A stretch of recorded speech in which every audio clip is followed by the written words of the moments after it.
Assalamualaikum warahmatullahi wabarakatuh.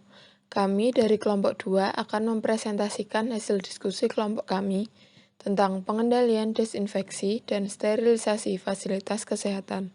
Sebelumnya, izinkan saya untuk memperkenalkan anggota kelompok 2 terlebih dahulu. Yang pertama, Aufrida Pramita Selani, selanjutnya ada Candela Zelian Wahyana, lalu Chandra Martania Nadia Fida, lalu Kori Erfardila Widyarsari, lalu Davaliendra Serenisa, dan yang terakhir Denisa Binar Chandra Neila. Latar belakang. Dengan meningkatnya penggunaan peralatan medis pada pelayanan kesehatan, harus dibarengi juga dengan peningkatan instrumen pembersihan dan desinfeksi yang memadai. Oleh karena itu, pada Februari 2017, Perhimpunan Pengendalian Infeksi Asia Pasifik meluncurkan pedoman desinfeksi dan sterilisasi di fasilitas pelayanan kesehatan yang telah direvisi. Dalam revisi terbarunya, agar lebih memperhatikan pemrosesan ulang instrumen pelayanan kesehatan yang bertujuan agar merekomendasikan dalam format singkat fasilitas pelayanan kesehatan untuk mencapai standar sterilisasi dan desinfeksi di kawasan Asia Pasifik. Selanjutnya adalah metode. Yang pertama, tinjauan anggota penelitian.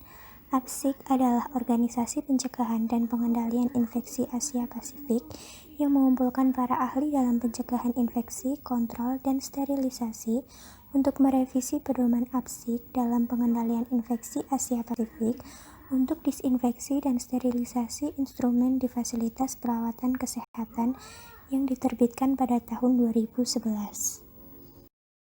Untuk yang kedua adalah tinjauan pustaka dan analisis.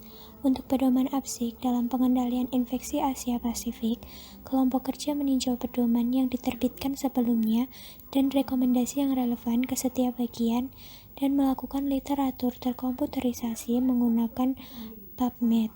Beberapa contoh kata kunci yang digunakan dalam pencarian meliputi sterilisasi, disinfeksi, endoskopi, pedoman sterilisasi, dan perawatan kesehatan. Selanjutnya yaitu proses. Kelompok kerja bertemu dalam 2 kesempatan sekaligus berdiskusi untuk menyelesaikan pengembangan dari pedoman tersebut.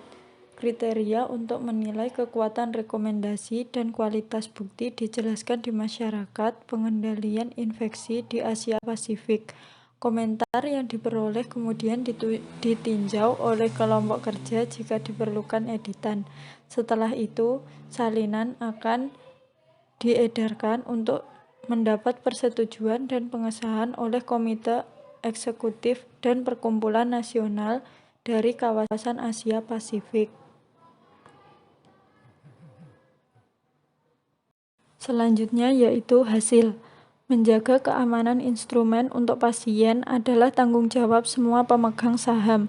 Sistem klasifikasi Spaulding digunakan untuk menentukan tingkat yang sesuai dari pemrosesan ulang item perawatan dan peralatan pasien. Sistem mengklasifikasikan perangkat medis sebagai kritis, semi-kritis, atau tidak kritis berdasarkan resiko keselamatan pasien dari kontaminasi. Sistem juga menetapkan 3 tingkat kuman penyakit melalui sterilisasi, disinfeksi tingkat tinggi, disinfeksi tingkat rendah untuk strategi dengan 3 kelas perangkat medis masing-masing. Selanjutnya, cara pemrosesan ulang peralatan medis harus mencakup hal-hal berikut. Yang pertama, mengecek ulang perangkat yang diperlukan. Yang kedua, tempatkan pada area khusus yang memenuhi syarat-syarat pemrosesan ulang. Yang ketiga, kebijakan dan prosedur penggunaan tertulis jelas untuk setiap alat. Yang keempat, pelatihan setiap staf yang melakukan pemrosesan ulang peralatan medis. Yang kelima, memastikan kebersihan dekontaminasi atau sterilisasi peralatan yang diproses ulang.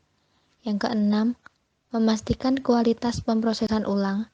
Yang ketujuh, penanganan penggunaan alat medis sekali pakai. Yang kedelapan, melaporkan dan mencari tahu jika ada kesalahan. Yang kesembilan, kelengkapan dokumentasi untuk kejelasan. Yang kesepuluh, prosedur yang harus diikuti jika dalam situasi darurat. Selanjutnya, perawatan alat medis harus memperhatikan suhu yang sesuai untuk masing-masing alat yang digunakan. Selain itu, area yang digunakan juga harus khusus. Tekanan aliran udara juga sangat perlu diperhatikan.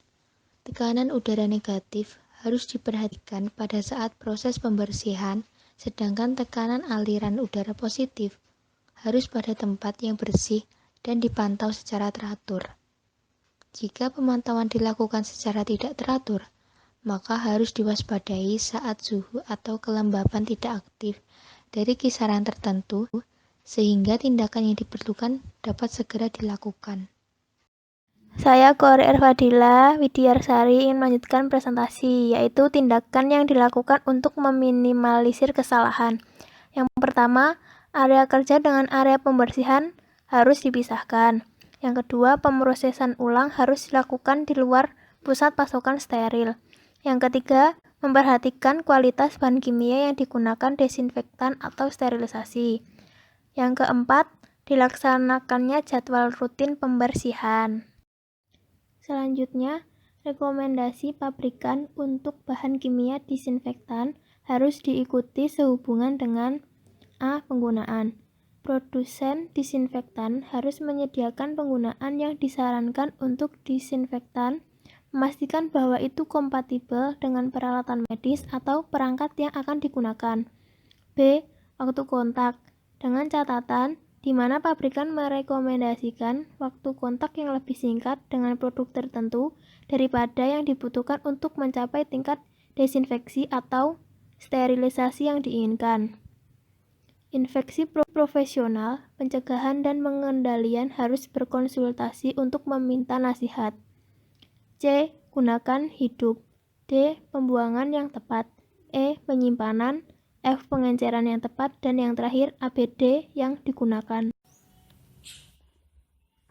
Selanjutnya adalah kesimpulan. Kesimpulan yang dapat diambil yaitu rekomendasi fasilitas steril untuk mencapai keunggulan dalam praktik mencakup aspek berikut. Pertama, penanganan, pengumpulan, dan transportasi yang terkontaminasi instrumen. Kedua, proses pembersihan dan dekontaminasi. 3. Inspeksi instrumentasi, persiapan, dan pengemasan. 4. Sterilisasi dan pemantauan. 5. Penyimpanan dan distribusi steril. 6. Dokumentasi. Dan yang terakhir adalah desain fasilitas.